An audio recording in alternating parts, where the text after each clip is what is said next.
नमस्कार। आज मुगल काल का श्रवण काल पर हम लोग चर्चा करेंगे। सांझा का काल मुगल काल का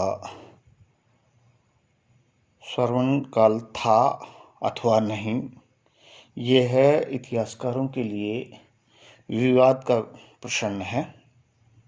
इसके पक्ष में तत्कालीन इतिहासकारों, विदेशी यात्रियों तथा आधुनिक इतिहासकारों का मानना है कि सांझा के समय में मुगल साम्राज्य की चतुर्दिक या चहुमुखी प्रगति हुई। साम्राज्य में शांति व्यवस्था, आर्थिक प्रगति, कला कौशल, शिक्षा एवं साहित्य का चरमोत्कर्ष हुआ। इसके विपरीत अनेक विद्वानों की मान्यता है कि सांझा के काल की बाहरी चमक दमक में मुगल साम्राज्य के पतन के बीज अधिक सशक्त थे। हम सबसे पहले मुगल कालीन स्वर्ण युग के पक्ष में जो तर्क दिए जाते हैं उनके ऊपर चर्चा करेंगे। पहला तर्क दिया जाता है साम्राज्य की सीमा में विस्तार। अपने पूर्वजों की तरह सांझा भी साम्राज्यवादी प्रवृत्ति का शासक था। गद्दी पर बैठने के बाद आंतरिक विद्रोहों पर नियंत्रण प्राप्त कर उसने साम्राज्य विस्तार की नीति अपनाई। उत्तर पूर्वी भारत के अनेक राज्यों को मुगल प्रभाव में उसके द्वारा लिया गया। उसने जहांगीर द्वारा खोए गए कंधार को पुनः प्राप्त करने का प्रयास किया, यद्यपि इसमें वह पूर्ण सफल नहीं हो सका। उसने बल्ख अभियान द्वारा मध्य एशिया में मुगलों की प्रतिष्ठा पुनः स्थापित की तथा दक्कन में मुगलों का प्रभावशाली आधिपत्य भी स्थापित किया। उसके समय में प्रांतों की संख्या बढ़कर 15 से 22 हो गई। बर्नियर इस संबंध में लिखता है, हिंदुस्तान में भूमि का प्रत्येक एकड़ बादशाह की संपत्ति समझा जाता है और एक किसान को बर्बाद करना बादशाह के राज्य पर डाका डालने के समान समझा जाता है। इससे हम अनुमान लगा सकते हैं। दूसरा तर्क, प्रशासनिक व्यवस्था। सांझा का शासनकाल प्रशासनिक व्यवस्था के लिए भी विख्यात है। उसने अकबर द्वारा स्थापित प्रशासनिक व्यवस्था को ही मूल रूप से बनाए रखा, तथापि इसमें आवश्यकतानुसार संशोधन एवं परिवर्तन भी किए। उसके समय में शांति व्यवस्था थी, व्यवसाय, उद्योग एवं व्यापार उन्नति पर थे। किसानों की भलाई का ध्यान रखा जाता था। अत्याचारी सरकारी कर्मचारियों और अपराधियों को कठोर दंड दिया जाता था तथा राज्य प्रगति के पथ पर था। उसने योग्य तथा कुशल व्यक्तियों को वजीर के पद पर नियुक्त कर प्रशासन पर कड़ी पकड़ बनाए रखी। सांझा ने प्रचलित मनसबदारी, राजस्व और न्याय व्यवस्था में महत्वपूर्ण सुधार किए। यूरोपीय यात्री टर्नियर लिखता है, सांझा ने एक बादशाह की भांति अपनी प्रजा पर शासन नहीं किया, बल्कि ऐसे किया जैसे कि एक पिता अपने परिवार और बच्चों पर करता है। तीसरा पक्ष, आर्थिक उन्नति। सांझा के शासनकाल में भू राजस्व व्यवस्था में भी महत्वपूर्ण सुधार किए गए। इसके फलस्वरूप राजकीय आय में वृद्धि हुई और साम्राज्य की संपन्नता बढ़ी। उसने कृषि के विकास के लिए नहरों का निर्माण करवाया तथा किसानों को अनेक सुविधाएं दी। इससे कृषि का विस्तार हुआ और उत्पादन भी बढ़ा। राय भारमल के अनुसार अकबर के समय में जिस परगने की आय 3 लाख थी, अब उसकी आय सांझा के शासनकाल के दौरान 10 लाख हो गई। इससे राजकोष अधिक संपन्न हुआ। कृषि के अतिरिक्त व्यापार और उद्योग धंधों में भी प्रगति हुई। भारत का विदेशी व्यापार यूरोप एवं पश्चिमी देशों के अनेक देशों से होता था। पश्चिमी एशिया के अनेक देशों से होता था। वस्त्र उद्योग उन्नति के स्तर पर आ गया था। आगरा, दिल्ली, बंगाल अत्यंत समृद्ध थे। और हम देखते हैं कि सांझाकालीन यूरोपीय यात्रियों के विवरणों में हमें मुगलकालीन आर्थिक संपदा का आभास होता है, आभास मिलता है। हम एलिफिंस्टन को ले सकते हैं। एलिफिंस्टन ने लिखा है कि सांझा का काल भारतीय इतिहास में सर्वाधिक समृद्धि का काल था। चौथा जो तर्क दिया जाता है वो है निष्पक्ष न्याय व्यवस्था। सांझा ने अपने साम्राज्य में निष्पक्ष न्याय की व्यवस्था बनाए रखी। मनुची और बर्नियर सांझा के निष्पक्ष न्याय की प्रशंसा करते हैं, क्योंकि सांझा स्वयं जो है न्याय के प्रशासन में व्यक्तिगत दिलचस्पी लेता था। न्याय की नज़र में सभी व्यक्तियों को समान माना गया, यहाँ तक कि विदेशियों को भी निष्पक्ष न्याय मिलता था। पांचवा तर्क जनहित संबंधी कार्य। सांझा स्वयं व्यक्तिगत तौर पर अपनी प्रजा की सुख सुविधा का ध्यान रखता था।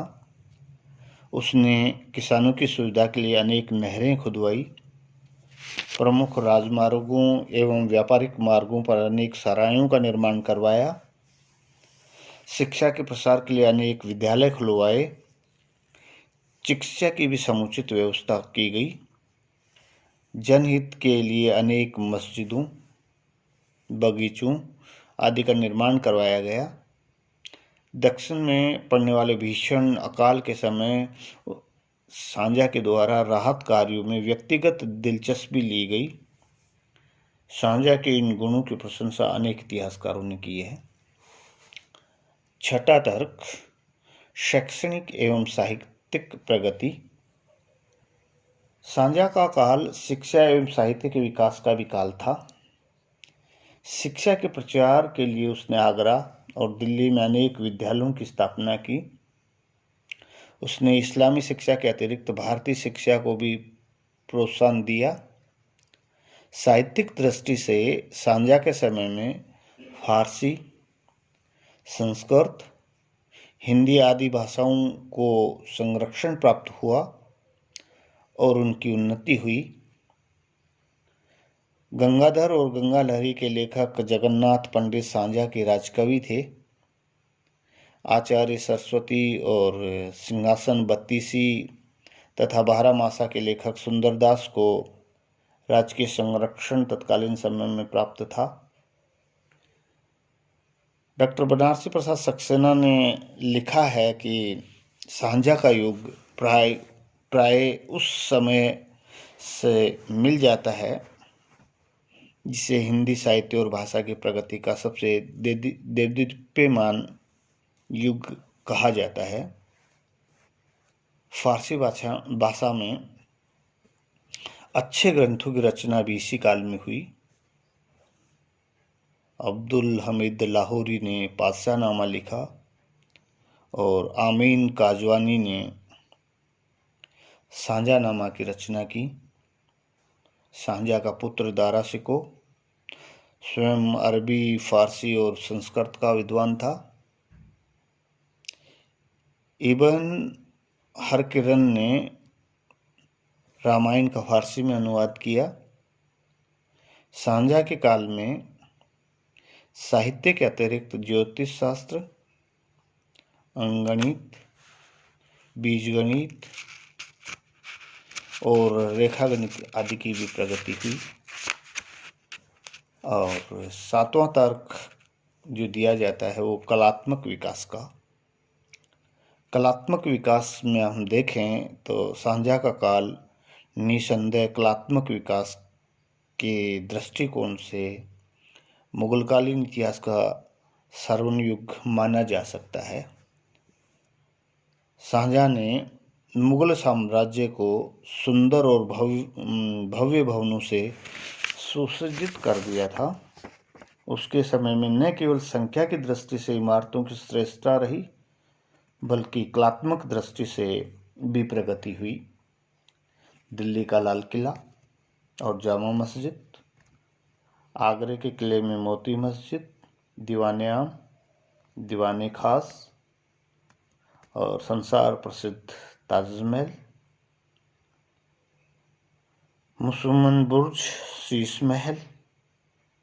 तो लाहौर के किले में दीवाने आम, नौलखा और ख्वाब बाग, काबुल, कश्मीर, अजमेर, कंधार आदि विभिन्न स्थानों पर बनवाई गई इमारतें, महल, मकबरे और बगीचे आदि सांझा के युग को वास्तुकला की दृष्टि से मुगल काल में श्रेष्ठ स्थान प्रदान करते हैं।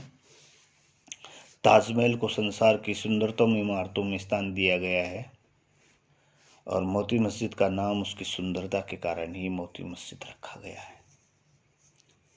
दीवाने आम और दीवाने खास की तुलना सुर्ग से की गई है।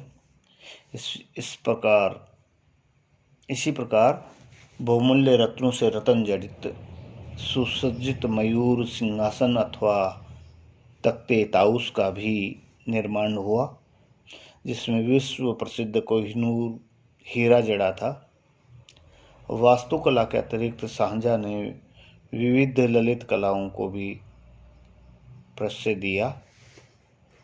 इस प्रकार शाहजहां का समय साम्राज्य विस्तार, शांति, संपन्नता, सांस्कृतिक दृष्टि से मुगल काल का स्वर्णिम युग माना जा सकता है। विलियम हंटर ने लिखा है, शाहजहां के समय में मुगल साम्राज्य अपनी शक्ति और ऐश्वर्य की पराकाष्ठा पर पहुंच गया था और इस स्वर्णिम युग के विपक्ष में भी कुछ इतिहासकारों ने अपने तर्क दिए हैं। शाहजहां के शासनकाल के आलोचकों में अधिकांशतः यूरोपीय इतिहासकार हैं। उनका तर्क है कि शाहजहां के शासनकाल में सिर्फ ऊपरी चमक दमक दिखाई देती है, वास्तविक स्थिति भिन्न थी। अनेक उपलब्धियों के बावजूद शाहजहां का शासनकाल मुगल साम्राज्य और इसकी अर्थव्यवस्था के पतन की ओर इंगित करता है। तत्कालीन यूरोपीय यात्रियों के विवरणों से भी आभास मिलता है कि शाहजहां के साम्राज्य में प्रजा की स्थिति बहुत अच्छी नहीं थी। शाहजहां की व्यक्तिगत विफलता इसका एक कारण माना जाता है। शाहजहां को विफलताओं का बादशाह कहना अतिशयोक्ति नहीं है। अपने पिता के विरुद्ध विद्रोह कर, अपने भाइयों की हत्या करवाकर उसने राजगद्दी तो प्राप्त कर ली, परंतु उसके साथ ही मुगल राजनीति में एक ऐसी प्रक्रिया आरंभ कर दी जो अंततः उसके विनाश और पतन का कारण बनी। उसकी दक्षिण अथवा मध्य एशियाई नीति पूर्णतः सफल नहीं हुई। इन युद्धों में जनधन की हानि हुई एवं मुगलों की शक्ति और प्रतिष्ठा को ठेस पहुंची। प्रशासनिक विफलता, एक प्रशासक के रूप में भी शाहजहां को सफल शासक नहीं कहा जा सकता। विद्रोह और षड्यंत्र लगातार होते रहे। उत्तराधिकार की युद्ध ने तो रही सही कसरी पूरी कर दी। सामान्य जनता को दैनिक जीवन की वस्तुएं नहीं मिल पाती थी। प्रांतीय शासक अधिक शक्तिशाली बन बैठे थे। सैनिक शक्ति भी दुर्बल हो गई थी।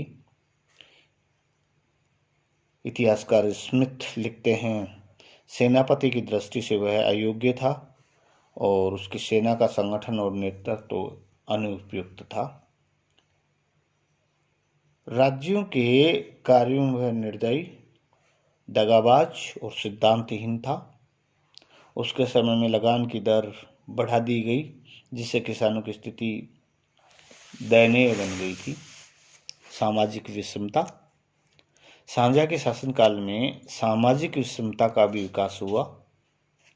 समाज स्पष्टतः सुविधाभोगी और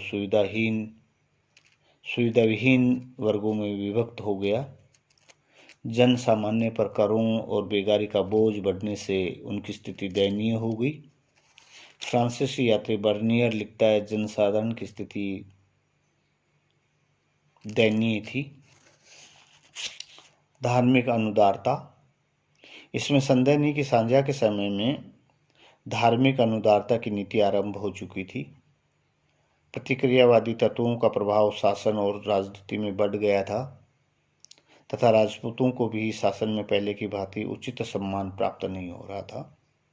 इस प्रकार उसने धार्मिक सहिष्णुता की नीति त्याग दी, जो निसंदेह आगे चलकर हानिकारक सिद्ध हुई।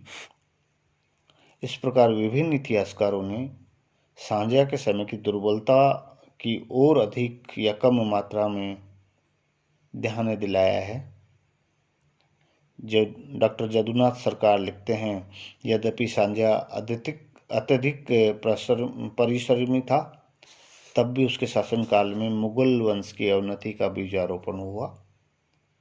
एल श्रीवास्तव लिखते हैं, सांझा का राज्यकाल भारत के मध्ययुगीन इतिहास में स्वर्ण युग के नाम से प्रसिद्ध है। ये केवल कला और कला में भी वास्तुकला की दृष्टि से सत्य माना जा सकता है। इस प्रकार एक बात अवश्य स्वीकार करनी पड़ती है कि राज्य में जो संपन्नता आई, उसका लाभ बादशाह और जागीरदारों को प्राप्त हुआ था। बहुसंख्यक किसानों को इससे लाभ नहीं हुआ। ये काल मुगल अमीरों, दरबारियों और सामंतों के लिए स्वर्ण युग हो सकता है, जन सामान्य के लिए नहीं।